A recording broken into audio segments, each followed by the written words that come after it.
Hello everyone, welcome back to another one of my videos.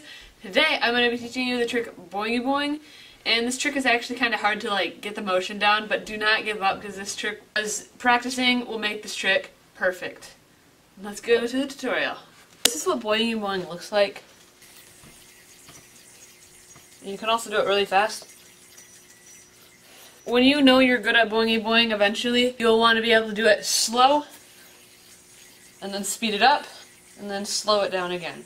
This trick doesn't really look that hard, but really when you try it, it's kind of frustrating. When I started this trick out, I was really frustrated because it just bounces off the string. I'm going to teach you a few tips because you can't really be taught this trick. It's a thing you have to learn over time. It took me about 2 months to learn. And once you get past that 2 months, and if you can consistently practice the up and down motion of your hands, then you should get it down pretty good. When you do this trick, you don't want to move your hands side to side like that and move it up or side to side, so then it would bounce off the string. If you're in a trick contest or something like that, that would not do any points. You want to be able to do your trick and then boing-e-boing and then hop into another trick with haste. You want to move your hand up and down. If I've heard that doing this motion can help you control how far the boing goes.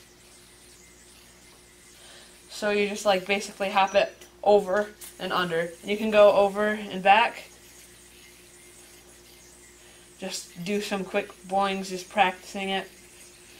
But also what can help you with this trick is try and keep your hands as lined up as you can. You want to have the strings on your split bottom mount like here, not like this, because then it will be way harder to keep your yo-yo on the 2 strings. You might be tempted to do when you're learning this trick is go really, really fast and spaz your hands out, and that doesn't really do anything because it's not helping you learn your boing-boing motion.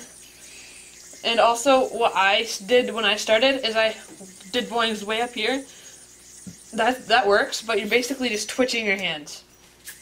You want to kind of move your hands kind of more dramatically, like this, instead of going way up here and twitching your hands. That doesn't really help you learn it, and it's kind of hard, even for me. Other thing with this trick is you want to have your bottom hand as steady as it can be, and not moving side to side, because if it does that, then the yo-yo will come disattached to the string and either hit you in the stomach or fly forward and maybe hit somebody in front of you. Another thing that happens with this trick is the yo-yo tilts. And it just came off and flew forward. So how to help that not to happen is try and keep both of your hands really straight and try not to move this one too sideways or tilt your hands, because that will tilt the yo-yo essentially. Also, another thing that can help you with Boing-e-Boing is you can do a few atom bombs before this. And if you don't know what that trick is, then just search it. I guarantee you'll find it.